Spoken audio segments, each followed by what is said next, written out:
Hi friends, my name is Rajesh. My roll number is 1701157. I will be talking about 1991 economic crisis. What were the causes of that economic crisis? What were the situational demand economic policy had demanded during that? And what are the reforms that were taken? While talking about the causes, there were different aspects attached to it. First, I will talk about political aspect that led to this crisis. While seeing the pre 1991 crisis, there were different prime ministers were there who had different ideologies and different approach for economic growth. For citing examples, Sri Pandit Jawaharlal Nehru wanted for growth based on industrialization through heavy industries and involvement of public sector very much high. While Sri Lal Bahadur Shastri realized that India is an agricultural based economy and therefore focus on agriculture, and therefore he brought green revolution during that point. And also there was unwillingness of political parties during whole period to make structural reforms for the economic policies.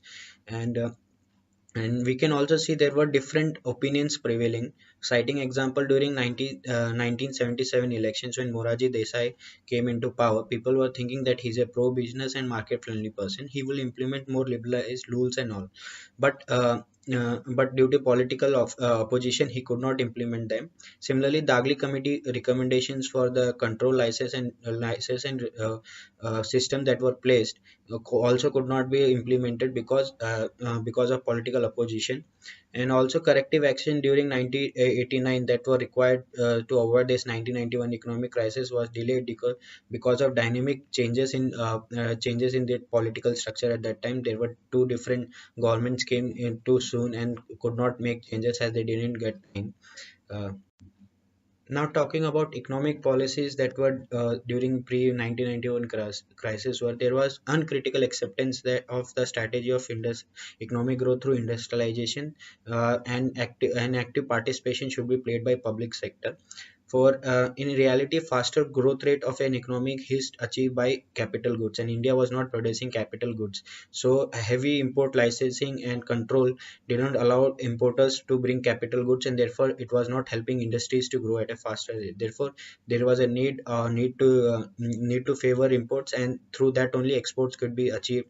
So the main motive of import substitution then only would be achieved. That Talking about no one critic and never gave this substantial evidence regarding import could achieve exports. Now, talking about bureaucratic and regulation structure at that time, we can see that there is import licenses were placed, and which gave an enormous power and discretionary powers to bureaucratic structure or administrative structure there, and therefore which led to lobbying and corruption. Secondly, Dagli committee also made recommendations like at review of import licenses and control systems should be made by different individual ministries, and therefore it did not allow involve a collaborate review so that we have a holistic view of all ministries together.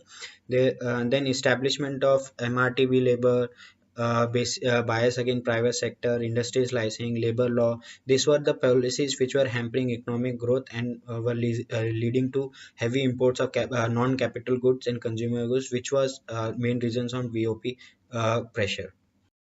Now talking about external factors that led to 1991 crisis, there was a breakup of Soviet Union, as India was the biggest Soviet Union was the biggest partner of India in terms of trade and political partner.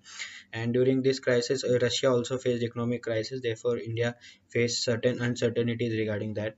Now talking about Gulf crisis, during that period, Iraq invaded Kuwait, and therefore it affected India's crude oil supply chain, and the prices were higher during that time, but prices fell back within 2 to 3 months back to its normal places. Then there was a large amount of no interest of foreigners to invest in India because of its heavy licensing policy, and also ensuring that that entities that are investing in India should have equity of 40%, not more than that. Therefore it was not allowing private firms to invest in India.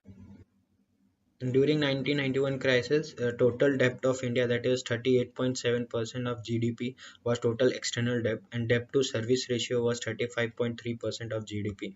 While talking about different talking about different other trade deficit was around 12,400, and then foreign exchange reserves were 2152 crores, that were enough only for 3 to 2 weeks of the for of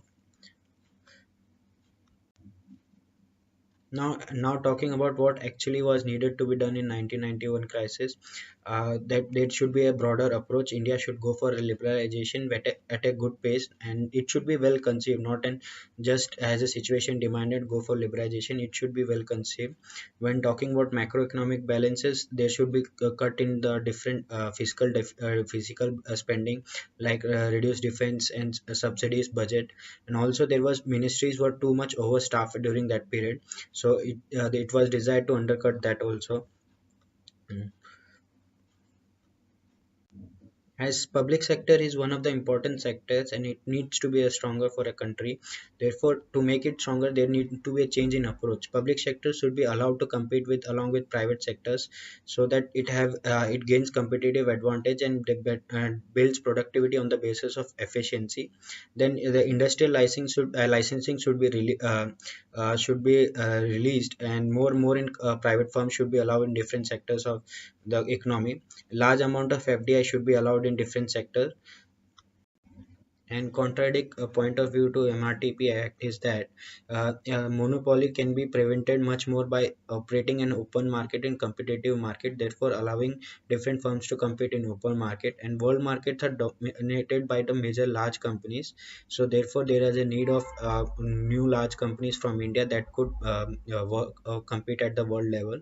Then there is need to be reducing protection regarding import tariffs, licenses, then exports and all. Therefore, there should be a small phased wise movement from import licenses towards import tariffs structure. These were the reforms that were required during that period, and government went with these reforms, and therefore there was a vast changes in Indian economic policy during after that.